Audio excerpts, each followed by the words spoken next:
Let's talk about Thailand and Cambodia, two neighbors with a border that's more than 800 kilometers long and, after centuries, still not agreed upon. Instead of a friendly fence, it's a source of endless arguments, with both sides clinging to old maps and ancient claims. In 2025, this simmering dispute has erupted into open warfare, turning jungles and temple ruins into battlegrounds. The border was always a vague line through forests and hills, but modern politics demands clarity, and both countries want the line drawn their way. Old maps, new ambitions, and national pride have fueled decades of tension, and now rockets are flying where farmers once worked. This isn't just a diplomatic spat. It's a war that's shattered villages and lives, with ASEAN's calls for peace drowned out by artillery.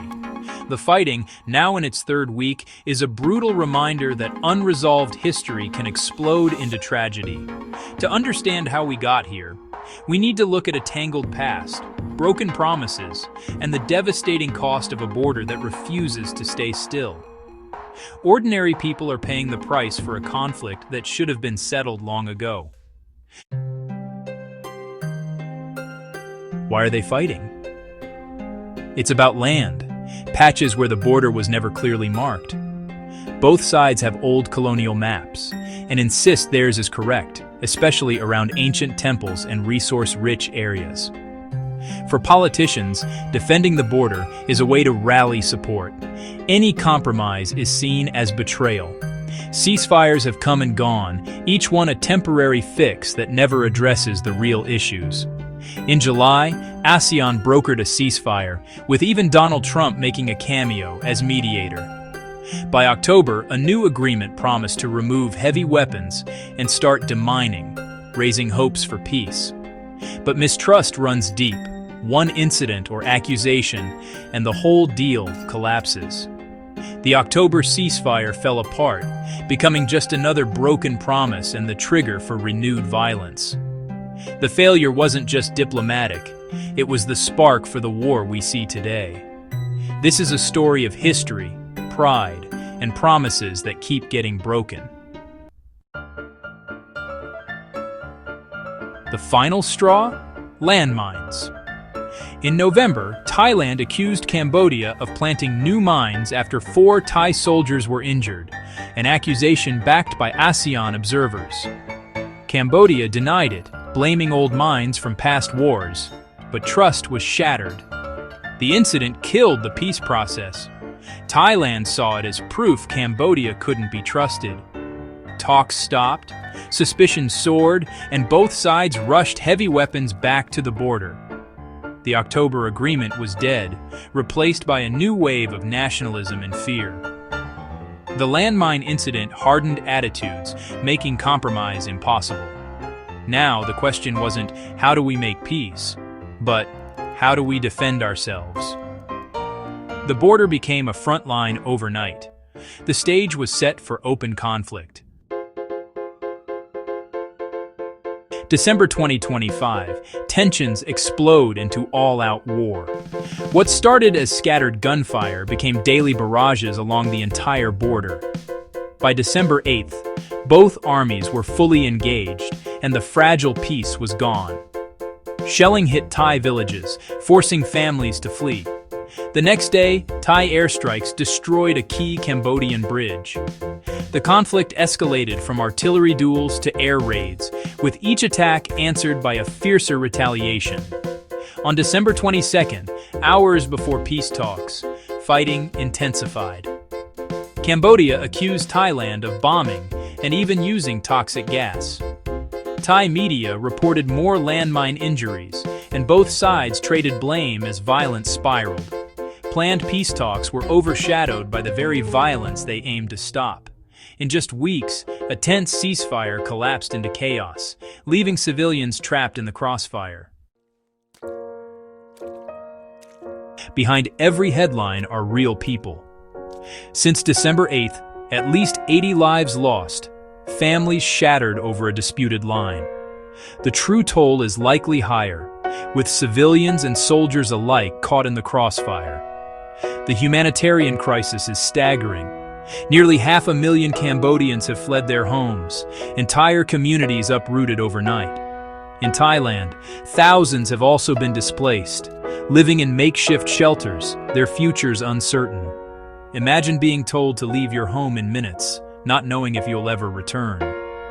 This war isn't fought in empty fields, it's in villages, schools, and farms. The trauma, especially for children, will last long after the shooting stops. Every casualty is a personal tragedy, not just a statistic. The cost of this war is measured in human suffering, not territory. And with every day, that cost rises. This is a modern war. Rockets, drones, artillery, and fighter jets. Cambodia uses truck-mounted rocket systems and drones to strike Thai positions, making the border a deadly testing ground. These weapons aren't precise.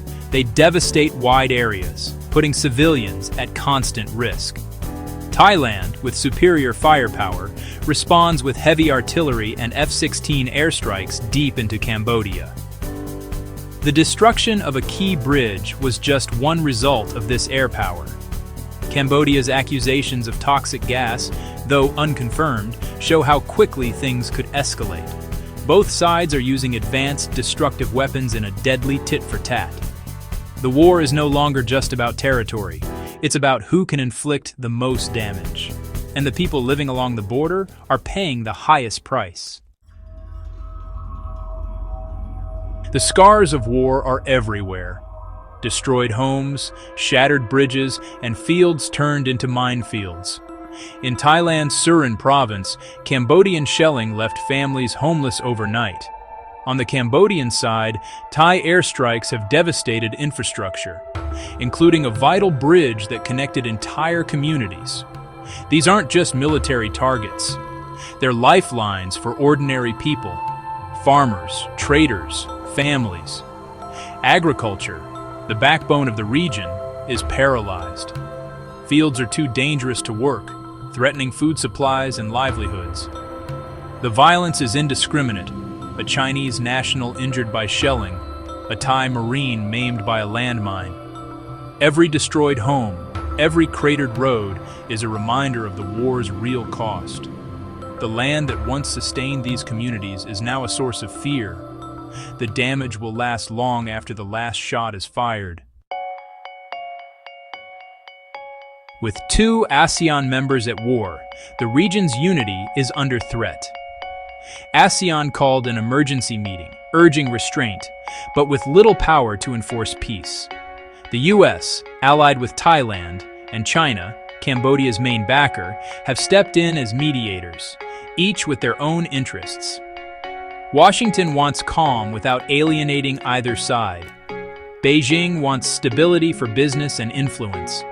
Both are pressuring for talks, but neither wants to be seen as manipulating the outcome. ASEAN's credibility is on the line, but real leverage lies with the US and China. The world is watching, but the decision to stop fighting rests with Bangkok and Phnom Penh. The conflict is now a test of ASEAN's ability to manage its own crises. The stakes are high, not just for the region, but for global stability. December 24, 2025. While much of the world prepares for peace, the Thai-Cambodian border is a war zone. The humanitarian crisis deepens daily, with hundreds of thousands displaced and supplies running low. Yet, there's a glimmer of hope. Defense officials from both sides are meeting today in Chantaburi. They're not solving the border dispute, but they might agree to stop the killing. The best-case scenario? A new, robust ceasefire, monitored by international observers, and a path back to negotiations. The worst? Talks fail, the war intensifies, and the region faces catastrophe. The fate of countless lives depends on what happens in that meeting room. The world is hoping for peace, but the choice belongs to the leaders at the table. For the people caught in the crossfire, even a fragile hope is better than none.